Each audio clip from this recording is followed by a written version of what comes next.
abasewo ne bannyabo mbabuuzaako ne mbaagaliza obulamu obulungi awamu n'okubeebaza byonna bye musobodde okutuusaako engalo omwaka 2018 ate nga tutandika 2019 twagala kukola kintu kimu kwe kuzuula ekigenda okuyamba okutambula ng'omuntu 2019 mwaka gwa odd number abantu abasinga balina enjogera nti emyaka ejja odd tegitera bbeera myangu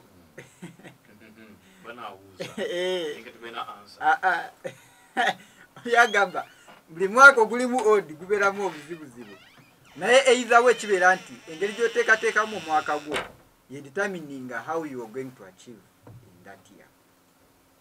Bangafi mukama tusobozesezza naffe gye tuli tukola emirimu era tugitambuza 2019 enteekateeka nyingi nga bwe tugenda okuba nga tuzibategeeza awamu n'okuzirambulula muzitegeere.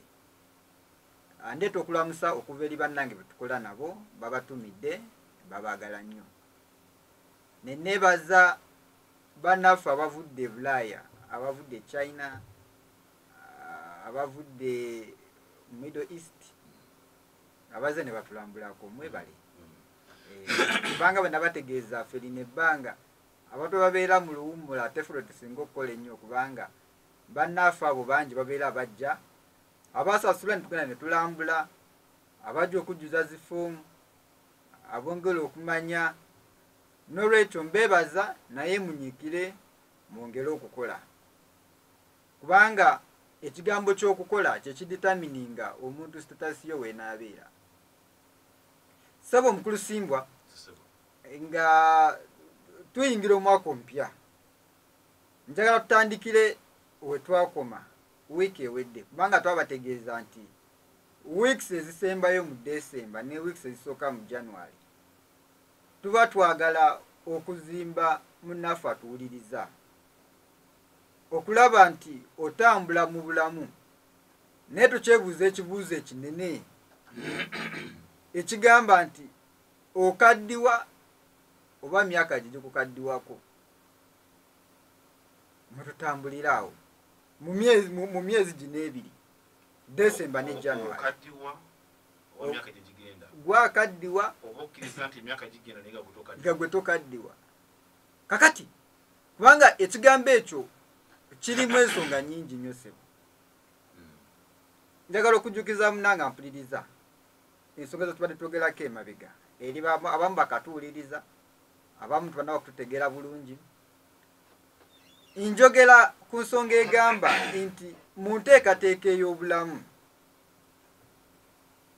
Katonda yatonda omuntu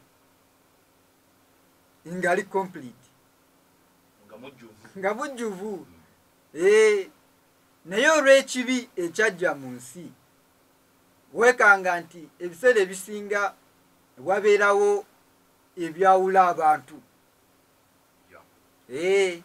waliwo ebyawula abantu mu nfuna mu ntegeka y'amaka gaabwe mu mbeera zaabwe ne bantu bannaabwe olw'ekibi ekyakola ki ekyajja mu nsi. Naye Mukama Katonda bwe yali atonda omuntu bwe yali atonda ensi eno yagiwa universal factor gye tuzze twogerako mu kiseera kino kyekigambo eky'obudde. Katonda yatonda omuntu ng'amuwadde complete time ya 24 hours a day. Ne tubala nti mu lunaku essaawa 24 olunaku n'aluwa ewiiki n'agiwa ennaku 7 omwezi n'agwa ennaku 31 n'omwaka emyezi 12. That is a standard. Ekyo bwe kiri eri gwe ampuliriza eri nze eri ali mu Amerika ali e China ekyo kyo bwe kiri twawukanya bwawukanya mu ssaawa nga bwe kyali kubanga point enkulu ebeera nti in either way obudde bwe bubeera nga bwe buliwo nene tukizuula nti wakati mu ebyo byonna byonna bayibuli yatugamba nti omuntu yiganga okutambula mu nsi naye ng'otambula n'amagezi kubanga ennaku zo ntini. Okitegedde ekyo nti tambulanga n'amagezi mu bulamu bw'ensi kubanga ennaku zo mbale. Toli wakubeera wano ku nsi paka ennaku zo nkole ki mbale. Kitegeeza engeri gy'okozesaamu ennaku zo ye determininga embeera yo weegenda okubeera mu nsi. Nabagamba obulamu bwe tutambuliramu ekikola enjawulo mu bantu abatambuddeko nga bali bulungi abamu nga bali bubi yengeri gye tukozesaamu ebiseera byaffe. Eggwanga libeeramu emikisa mingi, opportunities ezibeerawo, ne mubeeramu ebyokukolako nga bingi, but the factor which rules out everything is how the time has been utilized. Tutandika omwaka omupya 2019 naye igwe atandise omwaka oba omwaka gwo gwennyini gwe gutandise. Very, very important. Omuntu yegwe atandise omwaka 2019 oba omwaka 2019 gwe gutandise kubanga enteekateeka embalirira and the strategies laid ze ziraga nti gwe atandise omwaka oba omwaka gwo gwennyini gwe gutandise nga gwe tegukuliiko. Ne bategeeza sabiti ewedde nti change can change you, or you can influence change. Bibiri bye biriwo, enkyukakyuka okutwala oba gwe okuinfluencing enkyukakyuka. In other words, nobeera mu driving seat mu kigambo ky'enkyukakyuka mu bulamu bwo. Nabategeeza okusettinga goals, okuwandika ku lupapula naki kirungi naye tekimala. Twegera ne tubagamba omuntu okubeera n'enteekateeka kigenda kuyambako okwewala bukatuni obugenda okujja nga bukutomera. Bw'obanga olina enteekateeka ng'erambuluddwa bulungi ogenda kwewala bukatuni obugenda okujja okutomera okujja ku mulamwa ogw'enteekateeka gy'obaddeko. Mbategeezezza tumwaka gulamu myezi 12 naye emyezi 12 gye gipilinga up ne gikola emyaka emirala 5 ne gikola emyaka 3, 5, 10, 15. Omuntu gw'olaba nga alina watuuseeko leero tolowooza nti leero aguddewo bugwi awo waali. Ekisinza okutta abantu oba okumalako abantu trend oba engeri gye babeera batambulamu kintu kiri kimu kyokka, kwe kwagala okutuuka we balina otutuuka nga tebamanyiwa we bali naye bagenda nga tebamanyiiwo. One of the biggest challenges done by people today in our country kwe kwagala okutambula naye nga batambulira mu bigere by'abalala. Oyagala okutambula gy'ogenda omanyiyo, olabayo, nekyetagisa okutuukayo okimanyi, naye ate neyagala otambulire mu bigere by'omulala. That is the worst mistake people make today. Okutambulira mu bigere by'abantu abalala. Kakati gwe omanyi kasoke mbategeezi bannayuganda, tosobola kulimba mutima gwo ate tosobola kulimba Katonda. You can't deceive to those two people. You can't deceive to yourself. Tosobola na kulimba Katonda. singa okola enteekateeka yo n'okitegeera n'omanya wa wooli leero n'omanya wa woyagala okugenda n'olayinga ne program oba strategy otuuseewo otya n'okitegeera ati ndi mukozi bankozesa naye mu myaka 5 njagala mbeere nga neekozesa n'okitegeera tukitegeeza ki tukitegeeza okwerumyamu mu nsaasaanya yange kitegeeza okwerekereza bye nandiyagadde eby'amasanyu kitegeeza bwemanga sinaba kufumbirwa okufuna omukyala tuzaale abaana batini be tunaasobola n'obitegeera ensobi gye tukola eryemu tibwomala okutegeera ebyo olw'okubanga society ekwina ne kutimbako embeera etaliiyo society mwe tubeera gamba ku makanisa gye tukolera mikwano gyaffe bagenda ne bakutimbako embeera etaliiyo ne bakwambaza ekkooti etaliiyo ategeera igwe olina kyoli ekituufu ky'omanyi naye society naye erina esuuti oba ekkooti gyekwambaza ate nga siiyo kati bwegikwambaza ate gwe ne weerabira igwe kikyoli n'otambulira mu kkooti ekwambaziddwa society ekyo kitegeeza nti singa abadde wakitegedde nti however much society demands me to get a car society eyinza okubanja emmotoka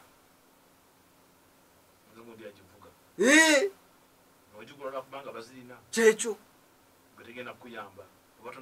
kubanga society ekulaze nti sebo wootuuse olina okuba n'emmotoka wootuuse olina okuba nga oyambala engoye ez'ebbeeyi be bakusalirawo. And that is the worst mistake we are making today, Ugandans. Igomanya kubeli okwate etuufu naye influence gy'olina kubanga gy'okolera bakwade ekitiibwa yegwe manager, yegwe head teacher, yegwe deputy, yegwe maybe accountant, whatsoever you're doing. Kati olw'okubanga oyambaziddwa ekkooti eyo n'oyagala otambule osatisfying demands ez'ekkooti ekwambaziddwa, ekyo kitegeeza nti ogenda kuva ku trend gye wasetinga gy'olina okutambuliramu. Ate kati ngenda kwerumyamu newakubadde emmotoka nnungi ngisobola naye sigenda kugigula leero kubanga emmotoka tegenda kuyingiza ssente. Eya kitegedde nti newakubadde neetaaga okubeera n'amaka amanene, amakanga malungi, n'okitegeera nti kansooke ngaleke nteekewo amaka amasaamusaamu sooke setinga wava ssente. Akitegedde nti nandibadde njagala okucakala, njagala okwewummuzaamu, kambyerekereze sooke setinga wava ssente. Bino byonna ng'omaze okubitegeera ebyo obisuula ettale.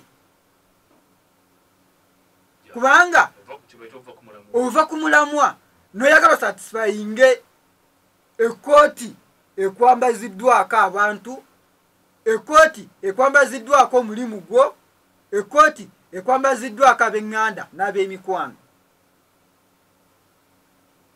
Kubanga bo balina ekifaananyi kye bakutwaliramu, kyokka naawe olina ekifaananyi kye weerabamu olwaleero. Kubanga mbagambye, for you understand your current situation today, you know better. No one understands you better than you understand yourself. Yegwa manyi weyimiridde financially today, yegwa manyi ozitowa ki, yegwa manyi asset wise oyimiridde otya, byonna byonna obimanyi.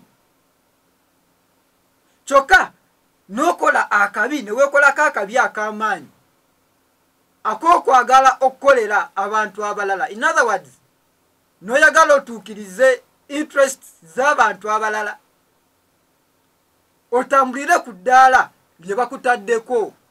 That is a very bad mistake you can make.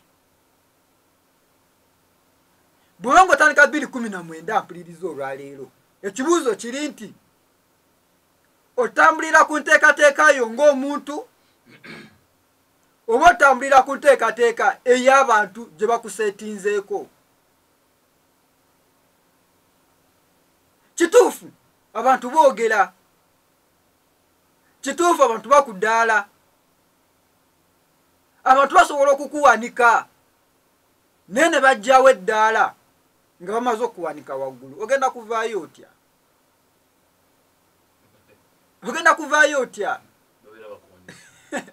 Abantu basobola okutumbiza waggulu ne bakutambuliza ku sipiidi gye badde tolina kutambulirako naye nga bamaze okuwanika waggulu ne bakugirayo eddaala waggulu eyo bonna mu matuka n'ogwa wansi. Who will be responsible for that?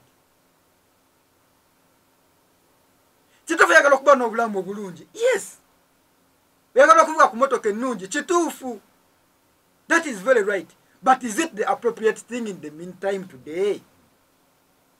Bw'oba kuba muto kinoolaba financially wenyimiridde we watuufu nze okugula emotoka ne gyenjagala okugula olwaleero. Financially wenyimiridde leero kyekiseera kituufu nze okubeera mu maka gano gendimu oba genjagala okuzimba olwaleero. Kubanga nabagamba enteekateeka omuntu gy'okola tosobola kusiga kasooli noyagala okungula emiyembe. Never. Tosobola kusiga mu luxuries noyagala okungula financial stability. You cannot. Those two things are totally different. Bw'otambulira mu luxuries kitegeeza omanyi bwe twakisoma economics bategeeza there is something called an opportunity cost. Nti singa njagala okukola ekintu kino kirizagaana nina kyenina okusuppressinga, nina kyenina okunyigiriza wano mbeeko kyenfuna wali. That is opportunity cost. And even it applies in our daily life today. Bw'oba oyagala okutaininga financial stability mu maaso kitegeeza olina okusuppressinga luxuries. Bw'oba oyagala okwataininga luxuries and a good life kitegeeza olina okunyigiriza financial stability in the future. Kitandikira mu nteekateeka kyekyo. Kubanga ennyumba bwe mba nazimba ennyumba yange okugiteekaawo nebeera ng'erabika nti weeri tekitegeeza nti nagizimbye ku lunaku olwo. Ennyumba ngizimba ku lunaku olusooka nga ngikolera plan. Kikyo yagala ebeere. Nti ennyumba yange njagala ebeere bweti. Challenge gye tukola abasinga kwe kulaba obulabye ennyumba nolowooza nti yazimbiddwa ggulo. Kyoyagala okubeera mu myaka 10 okiteekateeka kati. Kyoyagala okubeera mu myaka 5 egiddako okiteekateeka kati. Naye kubuuza ekibuuzo apuliriza mu nteekateeka z'okola leero ennaku z'omwezi leero twakatambulako ennaku mmeka? 3 leero 3 lunaku olwokusatu mu mwaka omupya. Ekibuuzo kiri nti ekisooka enteekateeka ogirina? Do you have a plan for 2019? Do you have a plan for the next 5 years? Do you have a plan for the 20 years to come? That's the first question. Ekibuuzo ekyokubiri, plan yo etambulira in other words, is your plan in a line to develop you? Plan yali mu lunyiriri olw'okuzimba gwe oba eri mu lunyiriri olw'okusanyusa abantu? Ebyo kibuuzo kyekyokubiri. ekibuuzo ekyokusatu enteekateeka zo zirina kye bayita omusingi. Do you have a fallback position in your planning today? Kubanga nabayigiriza ne mbagamba ebbanga eryayita emabega nti bwe tuba nga tukola mu kukola kwaffe kwonna kwonna kwe tukola, there are 3-dimensional reasons why we work. Tukola to have financial stability, that is one. Ne tukola to have security. Ne tukola to have a good life. That is luxury life. Bebintu bisatu olwaleero.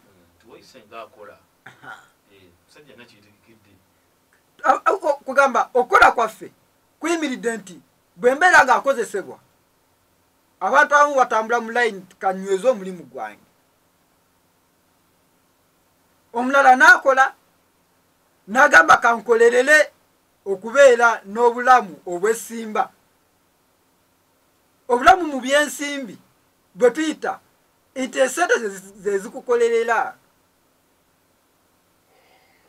Njagala okubuuza ampuliriza ekibuuzo olwaleero. Sebo naawe nnyabo ampuliriza. Leero yeggwe akolerera sente oba sente ze zikukolera? Very, very golden question. Yeggwe akolerera sente, yeggwe anoonya sente oba sente ze ziri mu kukukolera? Nosanga ekiwedde. Kiki kyokolako leero? Buli lw'okizuula nti okyakolerera sente, my friend, there is a problem. Kubanga bw'obanga okyakola ofune sente, ekibuuzo nsiba nkibabuuza nti bw'onaatuuka mu myaka 60 ng'era nga gwakyakola onoonye sente, onaasobola okuzifuna? Kubanga oyinza ogamba nti leero nze nkyalina amaanyi, nkyasobola okukola. Kituufu, ojja kuzikola ozinoonya. But if you keep that trend up to 60 years, 70 years, nga gwakyanoonya sente, onaasobola okuzifuna? Kyekibuuzo. Onaasobola okuzifuna? Bw'obeera ng'okozesebwa, onaasobola okufuna sente ng'okyazinoonya ku myaka 7, ku myaka 8? Bw'obanga weekozesa ng'okukolakwo kw'okugenda okusasula sente, in other words, gwe akyanoonya sente, ku myaka 5, 6, 7 onaazinoonya? Ojja kuŋŋamba nti nsobola okuzinoonya naye onaazifuna? Ekikola enjawulo kwe kuteekateeka, kwe kumanya kye twayogeddeko. That is the blueprint of your life in future. Yeggwe alina ekisumuluzo ekikwata enteekateekayo, ekikwata obulamu bwo mu maaso, yeggwe akirina. Bw'oba olina kyoyagala okubeera mu maaso, okitandika kati. Kyekyo kye nabagambye nti bwe naba naazimba ennyumba yange, oba bangalo oba kalina, mention it. Teyimirirawo ku lunaku lwe bagizimbye, nedda. Eyimirirawo ku lunaku lwe njikuba ku lupapula. Wetandikira. The other one is just a fulfillment of what I planned. Bw'oba oyagala okubeera n'obulamu obulungi mu maaso nga sente ze zikukolera, okitandika kati. Tokera bukezi ku myaka 5 n'ogamba kati njagala mbeera n'obulamu obulungi. Togenda kubufuna. Bw'oba olina emyaka 3, olina emyaka 4, 45, 25, ku myaka 60 ogenda kubeera mu kifaananyi ki? What is your blueprint of the 60 years, 70, 80 years? Bw'obanga okyalina emyaka 4, watatuddeko n'ofumiitiriza n'omanya nti mu myaka 8 mukama nga mpadde obulamu ngenda kubeera bwenti waliazeekaawo n'okirowoozaako oba weekozesa oba bakozesa obuzibu obunene buli nnyo ku bantu abakyalina emyaka emitini kubanga oyinza obutalowooza nti emyaka egy'okukaddiwa gye giri kiringanga omwana omuto buli kimu kyayagala okukwatako ayagala akikwateko bw'olaba ettaala zaffe zino ez'ekirawuli n'omugamba tokwatako ettaala eyo ejja kwokya tasobola kukitegeera kubanga tata-experiencingangako takimanyi ne bw'omugamba otya nti ogenda kukwata mu muliro ogenda kulinnya ku lyanda tajja kukitegeera wabula amala kugulinnyako nero kakakasa nti omuliro gwokya naye naawe ampuliriza olwaleero bw'obanga okyalina emyaka 4 olina emyaka 45 35 2 okola bwe bakutegeeza nti mu myaka gy'ekikadde bwonna akaddiwa ng'okyanoonya ssente ogenda kubeera mu katyabaga you may not understand it because you've not experienced it naye bonna amala okukituukamu lwojja okukizuula prevention is better than cure okwewala kusinga okuwonya bw'oba oyagala okubeera n'obulamu obulungi my brother my sister oba oli bulaaya oba oli mu uganda okozesebwa okola whatsoever anything you must create a blueprint of your life today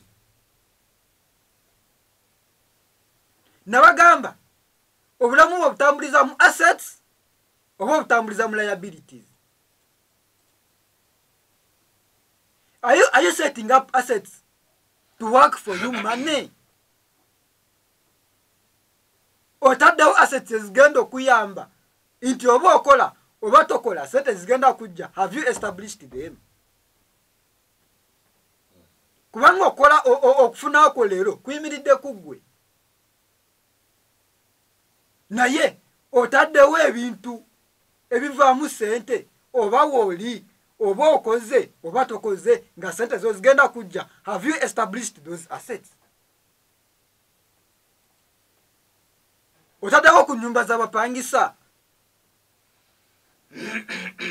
otaddewoko ku mataka agagaininga in value tino nayo ploti zange 5 gye ziri ettaka otaddewo ebintu ebikalu ebivaamu ssente otaddewo ekibira buli lwotambuliza obulamu bwo kubanga mbagambye they are 2 modes of working waliwo okukola nga gwanoonya ssente waliyo n'okukola nga ssente ze zikunoonyeza ssente do you have an investment wakola dda tekitegeeza nti ku myaka 5 ologenda okutandika okukola nabagamba nti buli lwotambulira mu bulamu buli lwoyagala okola investment nga gwagikoze you are doomed owedde investment ekolebwa mu business do you have a business banga nabawa scenario nembagamba okola investment kitegeeza kusiga kikyekyo bwekuba kusiga obeera okisuubira nti nsize sigenda kungula nkya that is an investment bw'obeera nga obadde olina wookola n'ogamba kakola investment kitegeeza kukwata ku nsimbi zo osige naye nkubuuza bw'okwata ku ssente zo osige investment gy'okoze ne crashinga where are you going to go kiringa ng'okutuula ku ttabi n'okwata ekiso n'okwata ejjambiya n'oyagala oteme ettabi eryo ly'otuddeko lyennyini weesuula olaba you crash financially That's the literacy people don't understand. Nabagamba ekigambo kyokula mu nsimbi to become wealthy, it is a step. It is a step-by-step process in life. Tosobola kukera ku machangu oli mugagga unless ngobye bubbi. Okujja kongo kumpanyiza nsimbi mwokolera mu kitongole mwokolera. Okujja kongo koze embezzlement oli mu government sente nozibba. Naye akola entuufu. Ekigambo kye bayita growing financially. It is a step. It is a growth. Singa nkera kumacha nenzalo omwana. Ku weeks 2. Neza nembagamba atumulangira omanyi. Neza de baby wange weeks 2. Ne baby wuli wali abuka n'okwogera ayogera. Neza nekugamba naza twazadde omwana. Mu wiki 2 omwana azanya n'okwogera ayogera.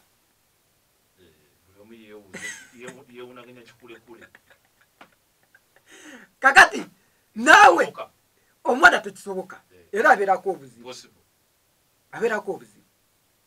Lero mpuliriza olina emyaka 3 olina emyaka 25 kyokka oyagala ofaanane omugagga gwe weegomba oba ali ku kitundu kyo gy'osula oba ali ku kanisa gy'osabira oba bosi we yennyini gw'okola naye oyagala ku myaka olina 3 ku myaka 3 oyagala obeere nga ye okolerera olina omugagga gwe weegomba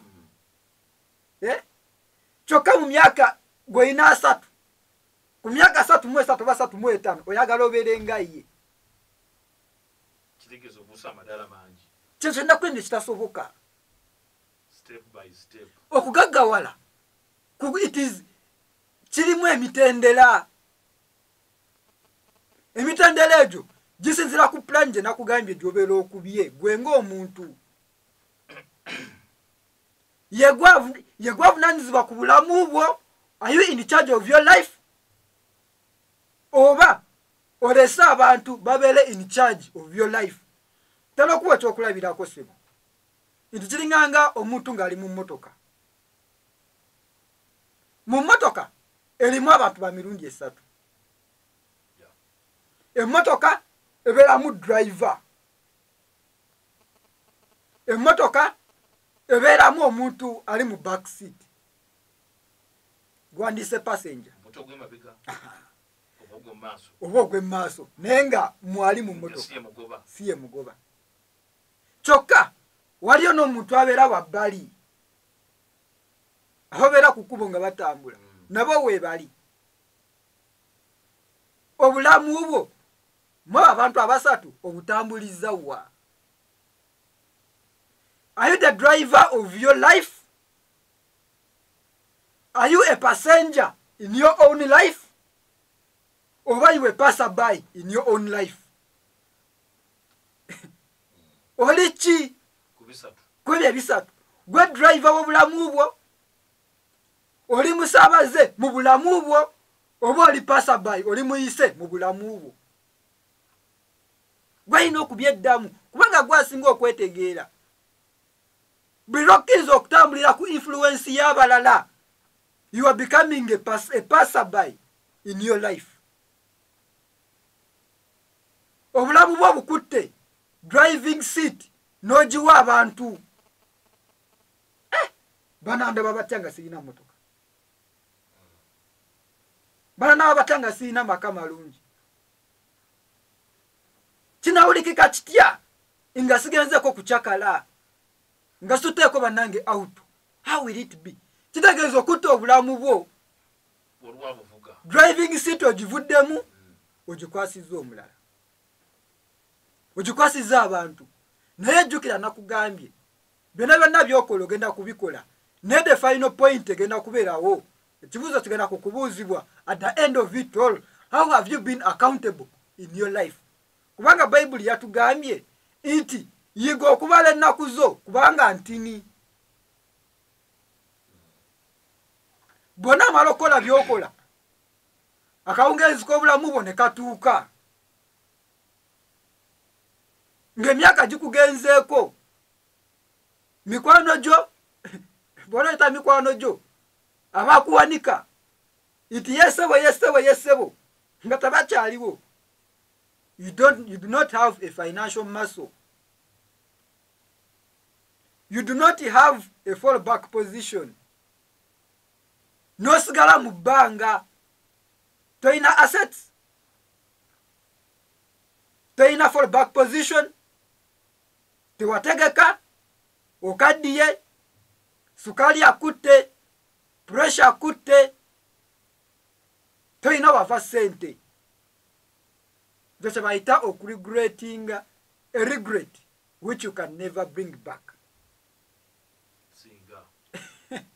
Singa namanya Mukama kwadde omukisa nti owulidde bino, omanyi nze siriwo okugamba byeyagala kuwulira, nenjagala nkugamba amazima. I want you to face reality. Nabagamba obulamu bwe tutambuliramu butambula mu nsonga eri emu. You can run from reality as much as you can, but you can never hide from reality. Nebonagezaako okudduka weekweke reality, tosobola kugyekweka. It will eventually catch up with you. Yensonga lwaki njagala mbikutegeeze obitegeere.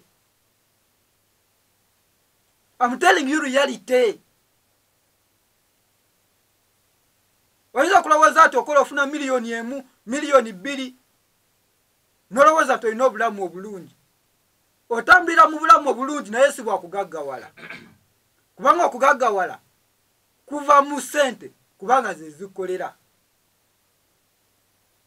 Buli lwobeera ku ddaala nga gwakolerera ssente tonnaba kugaggawala. You are still on a journey.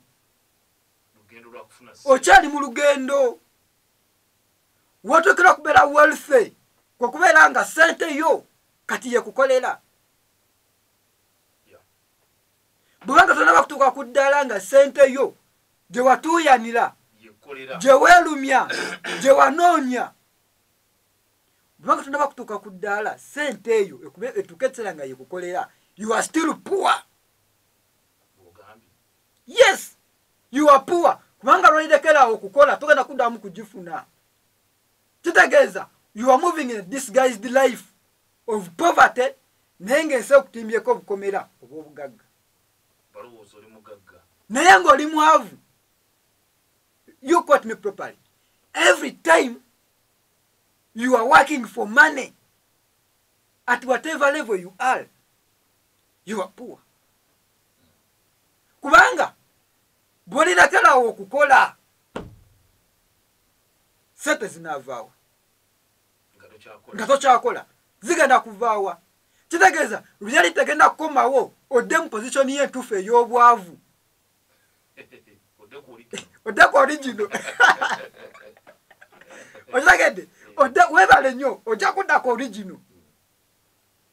Naye buli lw'otuuka nga ku ddaala nga ssente yo gye wakola gy'otuuyanidde kakati ekubye rawundi ekoze U-turn n'ekomawo n'ogirabako nga ssente kati yezaala ssente. Oba okoze oba tokoze, oba wooli oba toliiwo, nga ssente gye wategeka ekoledde ssente, then there you are wealthy because you have a cash flow. You have a cash flow. Otegeera nti ssente zirina wezikola ki? Weziva. Teziva mu kutuuyana kwange, wabula okutuuyana kwange kwanyamba okuteekawo ensulo eya ssente nebeera nga yeeyiwa bwiyi forever and ever and ever. Do you have that insulo today? Bwebanga tonnaba kugikola, my brother, my sister, my mother, my dad, it is high time you woke up and realize what situation you are in today. Nkubira njagala kubategeeza banga ffe Agro Forestry Limited twavaayo n'omulamwa ogw'okuyambako ku bridging up that gap. Nze omanyi nze I'm not here to inform you nti mujje tubasimbire emiti. I'm here to show you your current situation is really what is the way out.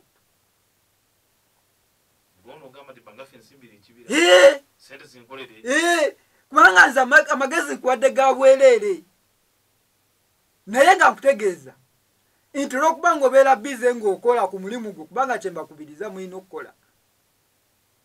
Muli bize mukola muli mu bupakasi muli ku kyeyo temulina biseera. Ffe twava tuve tugamba katubateekerewo omukisa. This is an opportunity for you. Ne tukugamba tuweeyo miliyoni 5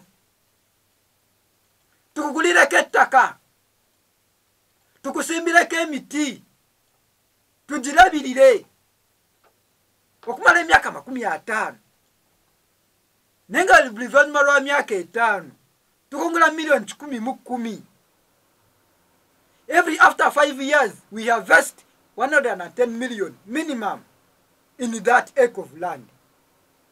Miliyoni 5, just imagine 5 million tukuwaddeko ekyapa ky'ettaka kikyo tusimbye ekibira tukirabiridde gwe toliiyo omulimu gwo gumu kujja kulambulako when you get time. Ne tugamba te emyaka 5 nga tulabirira emiti egyo buli lwe tukungula nga tuddamu nga tusimba. Ne tukugamba ku miliyoni 6 tuwe tukusimbire ekibira ekiriko emiti egivaamu buliti. Ne tugamba nti buli luvannyuma lwa myaka 6, 7, 8 oba 10 okungula obukadde 306 ettaka lyo weeriri waligula naye investment eri ku ttaka yokolera ssente. Ku miliyoni 5 n'emitwalo 35 tukusimbira emiti egya small poles every after 1.5 years of n'obukadde 12 mu emitwalo 6. N'olwekyo tubateekerawo ekkubo. Nakugambye nti gino emyezi 2 December ne January njagala kusooka kuzimba your capacity as a person. Otegere wawooli ozule nti nina okusitukawo bwe mba njagala obulamu obulungi nina okubutegekera nga sibusinziridde ku bantu naye nga nsinzidde ku kyendiko nti kaneerumye kanerekereze kandekebe nandibadde binsanyusa naye nteekewo obulamu obugenda okubeera obwaddala ng'ategeka Nabbangafi Agroforestry Limited kubanga ye erina obukugu erina ebiseera erina akatale k'emiti erina na buli kyetaagisa gwe kikyo kirimu kimu kyokka kubawa ssente bakolere. Tusangibwawa tusangibwa Wakiso ku kizimbe okuli Centenary Bank. Banka eri maaso ffe tuli mabega. Gye tuli tukola ffe tetuwummula. Gye tuli all through jangu mu working days okuva essaawa 3 paka essaawa 11. Oba otusange ku website yaffe. Website yaffe eri www.bangafi.com. Bonna agenda ku website yaffe eyo ojja kusangako bingi ebitukwatako. Oba otukubirako ku namba zaffe ez'essimu zino wammanga 078 47 077 47 15 46 oba okube kwene ya Airtel 0750 5